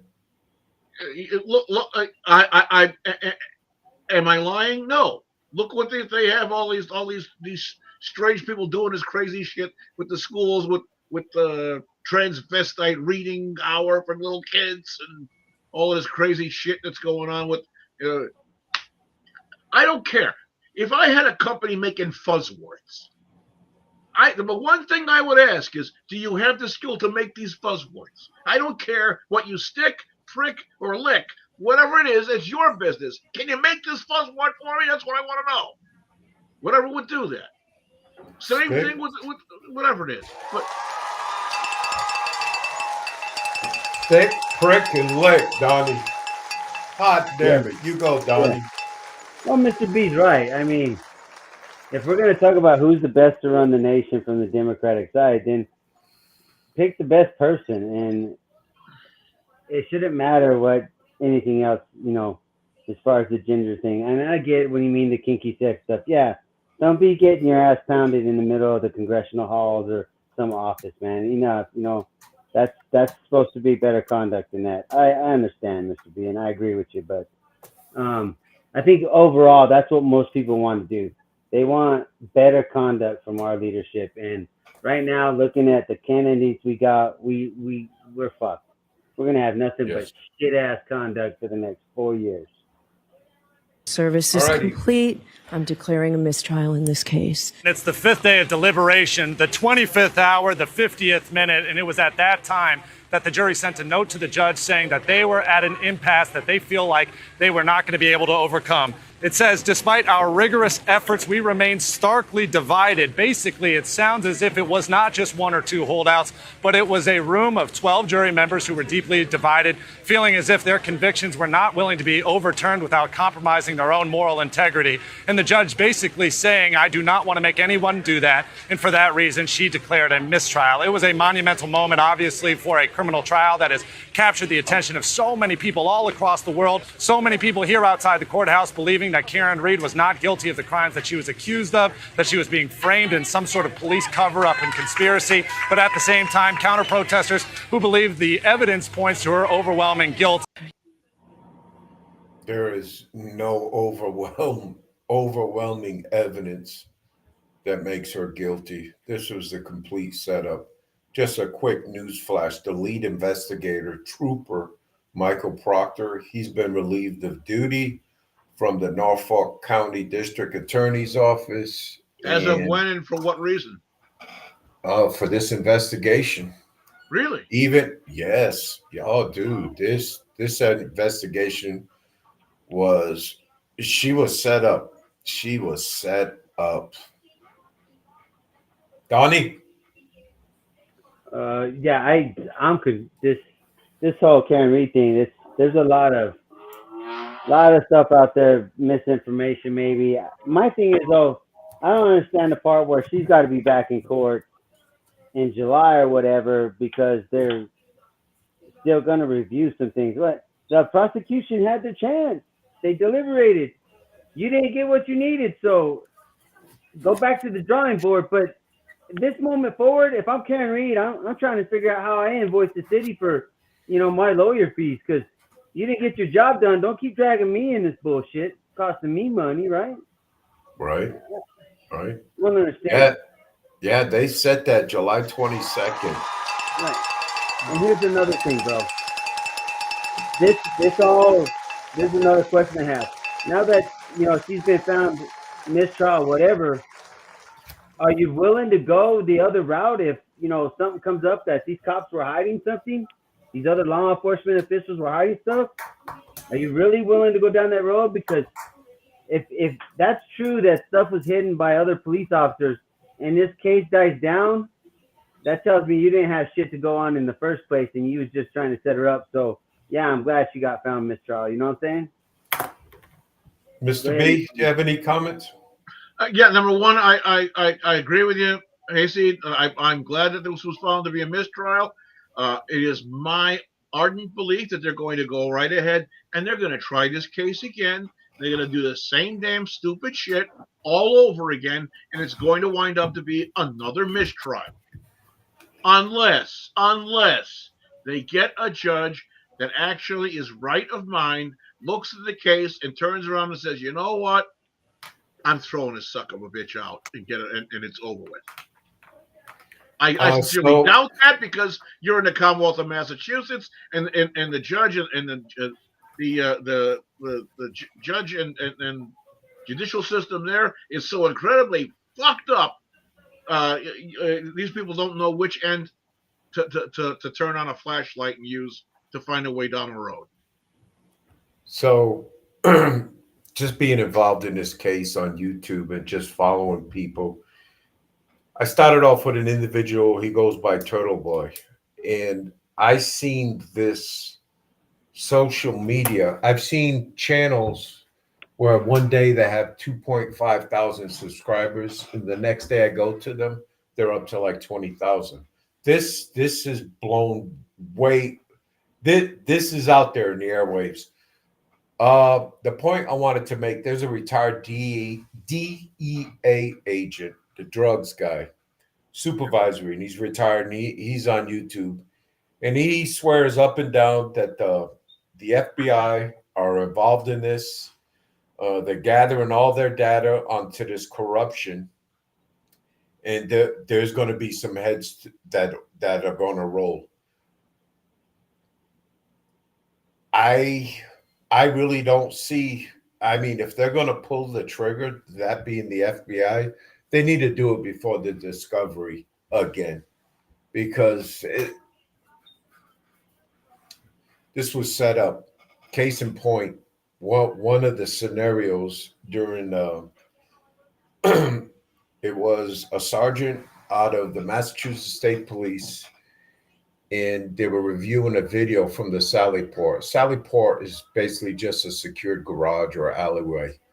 Yeah. And they showed the video inverted. Yeah, I remember that. It was backward, and I can't imagine in all of my mind what could possibly cause someone to deliberately do that. They were saving Colin Albert, Brian Higgins, the ATF agent, and Brian Albert in them homes. How is showing a video inverted saving these people? I'll tell you why. Because from the inverted video, you see Trooper Proctor. When you're looking at the video, you see the right. I mean, you see it's really the left rear light, but you think it's the right because the driver comes out and all that good stuff.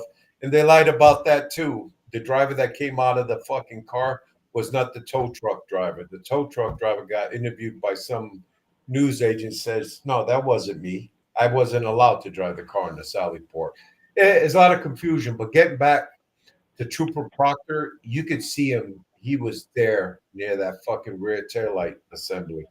And case in point, another point, a Dighton cop where the car was towed from in Dighton, Mass. He testified, understand, the taillight was cracked, but it was not damaged.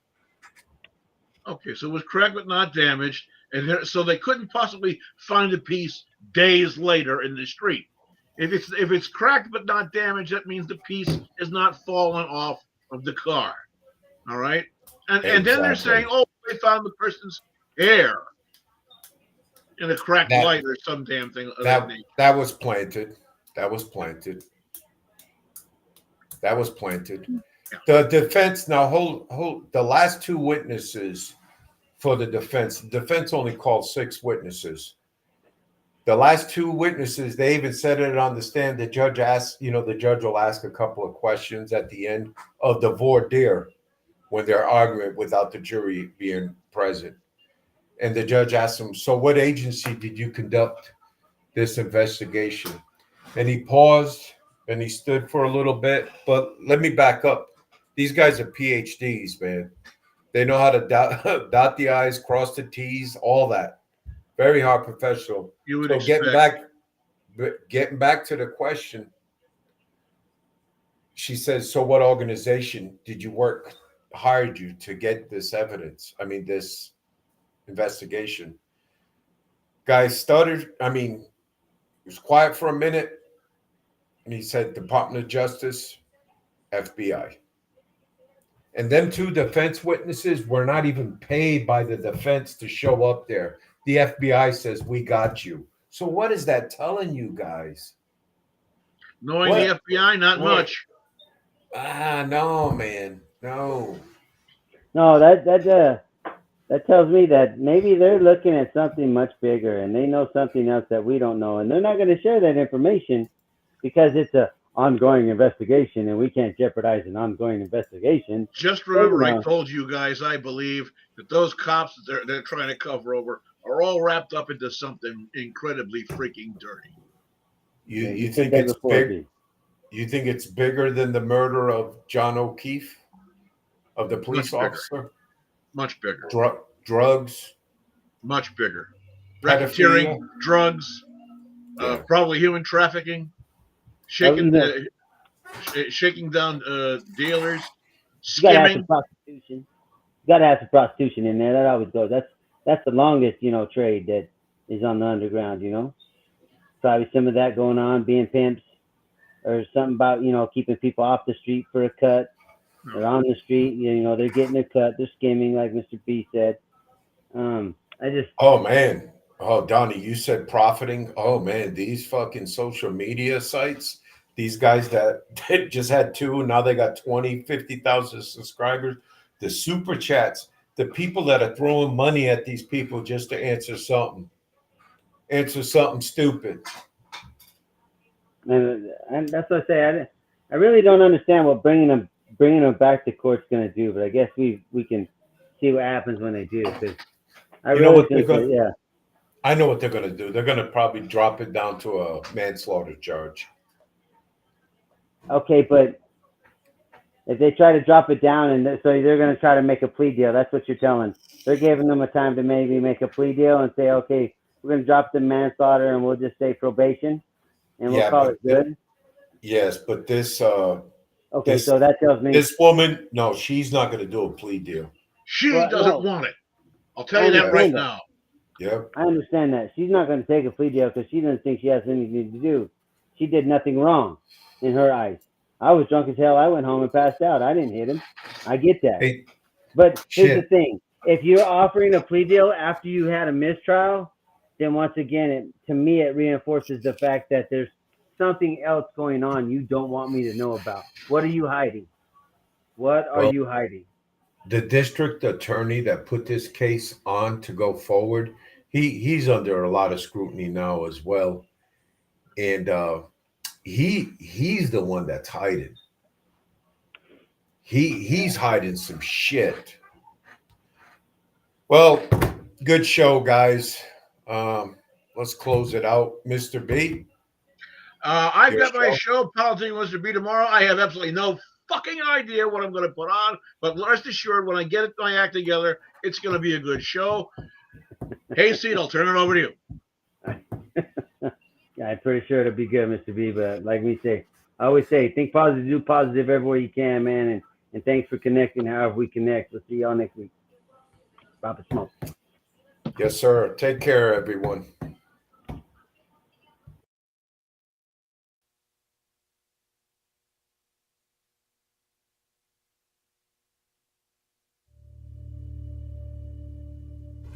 Why do you believe what you believe? Because at some point in your life, you trusted the information that somebody was giving you.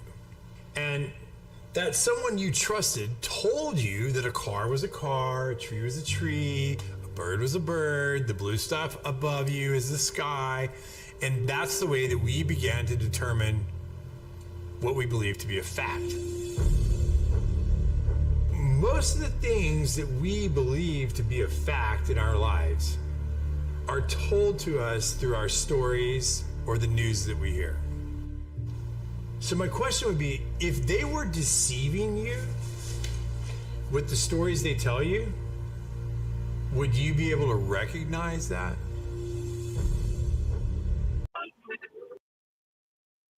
You have just watched an FFN Network production.